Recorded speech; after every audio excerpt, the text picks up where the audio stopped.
Agora, Dani, quando a gente decide empreender num tema que a gente vê em vários incentivos para o cinema nacional, eu não vou nem recortar o terror, que é praticamente nulo dentro do cinema brasileiro. Tem muito pouco, pouquíssimo, 0,0 alguma coisa.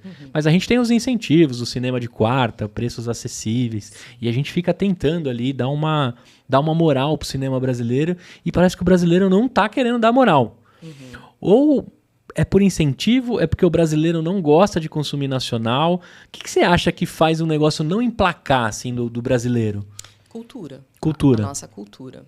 Primeiro porque, assim, existem dois tipos de produto. Existe o produto cult, que é o que, né, geralmente é o que as pessoas têm mais acesso, e o produto comercial, que é o que as pessoas querem consumir. Qual que é a diferença de um para o outro?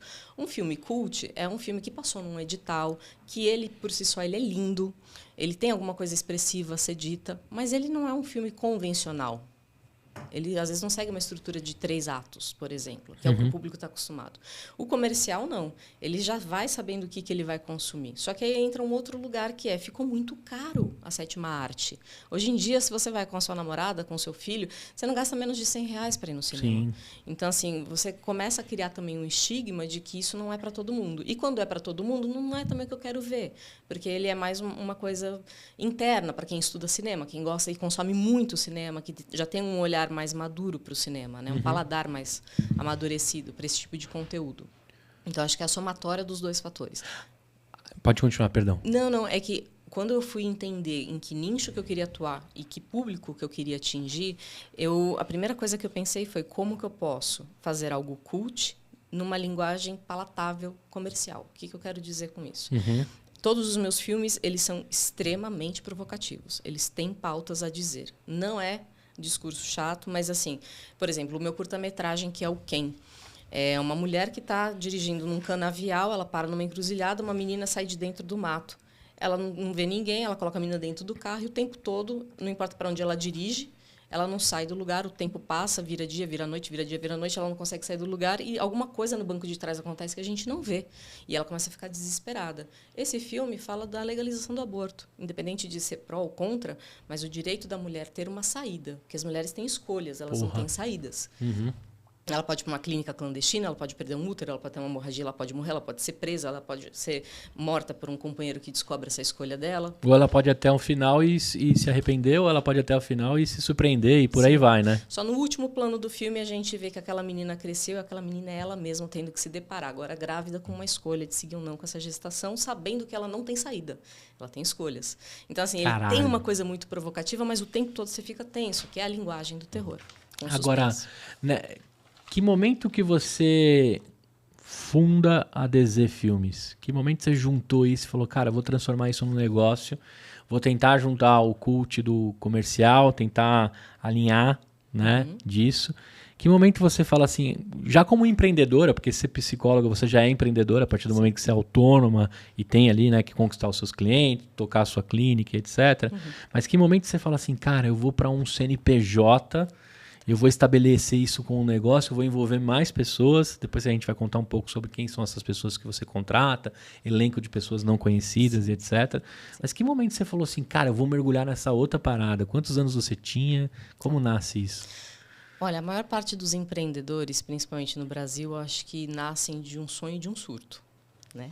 Ele nasce do desejo de fazer a diferença, do desejo de ter sua autonomia financeira e de um momento de loucura. Porque se você sentar e realmente, friamente pensar, você fala, a chance disso aqui dar certo, o sacrifício é muito alto. Sim. O que acontece quando eu estava na faculdade de psicologia, eu precisava fazer grana. Então, eu fui para psicologia organizacional, em recrutamento e seleção. E eu trabalhei numa grande empresa de recolocação de grandes players do mercado, já em categoria de gerência, diretoria. Só que não era uma vida para mim, não é minha personalidade isso. Eu sou uma pessoa que eu não posso ficar 8 horas sentada num lugar que eu enlouqueço, de frente para uma janela fechada, no ar-condicionado. Isso para mim é tortura, isso é terror. Então, eu pedi demissão, eu falei, bom, vou abrir o meu negócio do nada, né? Vou ser headhunter, vou procurar algumas pessoas no mercado, procurar algumas empresas. E, por uma felicidade do destino, eu acabei entrando na indústria do entretenimento. Meu primeiro cliente foi uma coisa muito louca. Eu trabalhava numa joalheria, meu último, né? CLT foi dentro de uma das maiores, terceira maior joalheria do mundo. Eu era gerente de RH. E aí, quando eu saí, tinha uma coisa chamada Uniforme, que era joias. E, na época, era uma marca muito cara. E ali eu tinha quase que um carro. Né? Entre pulseira, brincos e colares, eu falei assim, bom, eu não quero, entendendo da economia, eu não tenho para quem pedir dinheiro, eu não quero fazer um financiamento, porque ninguém me ensinou a ser empreendedora. Eu nem sei se eu quero fazer isso por muito tempo. Então, assim, eu não vou fazer uma dívida bancária para um negócio que ainda tem um alto risco aqui. Eu falei, bom, vou colocar tudo para vender na internet. Coloquei tudo para vender na internet. E aí uma menina fez uma compra muito boa.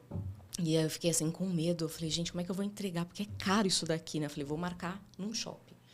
Faltando assim umas 2 horas, essa menina vira para mim e fala assim, eu tô com um imprevisto, eu não vou poder ir. Quem vai é meu cunhado. Eu falei, bom, é assim que eu vou morrer, né? É isso. Ser sequestrada e vão achar meu corpo. Eu falei, tá, então vamos, né? Fui, e aí eu conheci uma pessoa incrível, toda descabelada, alucinado, com um crachá de uma grande emissora aqui no Brasil. E eu olhei no crachá e eu falei, nossa, que legal, porque o meu primeiro emprego foi numa emissora nacional. Eu trabalhava como montadora. De um programa muito conhecido, enfim, as pessoas gostavam muito. Falei, qual que era? Ele falou, nossa, você foi montadora? Eu falei, mas era menor aprendiz, eu ainda estava aprendendo como fazer, né? Eu falei, agora eu acabei de abrir minha empresa, a minha empresa faz recolocação. Ele falou assim, eu quero fazer um trânsito na minha carreira. Você topa? Meu primeiro cliente foi assim. E hoje ele é um dos maiores aquisisidores de conteúdo no mundo. Eu fiz alguns trânsitos com ele passou por grandes empresas como BBC, CNN, Netflix. Eu fui acompanhando ele por mais de 10 anos na carreira dele. Hoje ele está num projeto que eu não posso nem sonhar falar, mas assim, vai mudar o que a gente entende como streaming. Que legal. Semana passada estava em Cannes, hoje está em Los Angeles, está indo para a China. Então, assim, é uma pessoa que cresceu. Por que eu estou contando tudo isso? Porque ele me indicou para uma outra pessoa e a melhor propaganda ela é a boca a boca. Sim. É a qualidade do seu serviço ou do seu produto, que me indicou para outra pessoa. E quando eu vi, eu estava dentro do mercado da indústria do entretenimento. E acompanhando as pessoas, mas entendendo muito como que as coisas funcionam, essa troca de cadeiras. Porque são trocas de cadeiras aqui em cima. Estou falando de presidentes, estou falando de vice-presidentes, de diretores. Então, assim, fui entender como que isso funcionava. E, ao mesmo tempo, eu sempre fiquei com aquilo ali no meu coração, sabe? De querer trabalhar com isso, mas sem ter penetração de mercado. Como é que eu vou entrar aqui? Não tinha. Parecia um negócio de gigantes, né? Era mais fácil falar assim, vai para a Lua. Falei, tá, tem uma chance de ir para a Lua. Eu vou. Até porque, vamos lá, mulher, latina, com quase 40 anos de idade, quem que eu penso que eu sou? Scorsese, que vai começar agora? Não, tem tudo contra, né? E, na pandemia, eu trabalhei como voluntária. E eu contraí o Covid. E a pessoa que trabalhou comigo no voluntariado, infelizmente, ela veio a falecer por conta do Covid. E quando eu fiquei doente, como eu vi uma pessoa muito próxima a mim, a gente ficando doente na mesma época, a possibilidade de morte foi tão real, mas foi tão real, que eu falei assim, se eu tivesse uma semana de vida, o que eu de verdade ia querer fazer aqui? Eu falei, cinema. De verdade, eu queria fazer cinema. Na época, eu era casada, virei para o meu ex-marido e falei assim, estou com muita vontade de largar tudo e estudar cinema. E ele falou assim, vai lá. Como eu puder te ajudar, eu te ajudo. Então, vai. E foi assim que eu comecei a estudar cinema, né? Antes de estudar cinema, eu já era roteirista. E o cinema ele me ajudou a ter uma visão e me complementar muito como roteirista. Porque o roteirista, ele sonha, ele pira, ele coloca um elefante branco dentro de uma sala. Como os produtores vão achar o elefante, como que o departamento de arte vai enfiar lá. Não é uma questão dele, não é problema dele. Mas ser uma roteirista que é uma cineasta é o sonho de todas as grandes produtoras. Por quê? Antes de escrever uma cena, eu estou vendo quanto que ela custa. Estou vendo quantidade de planos que mais ou menos o diretor e o fotógrafo vão fazer. Quanto tempo de gravação tem aquela cena. Então, eu já estou pensando com uma cabeça mais comercial. Né? Sim.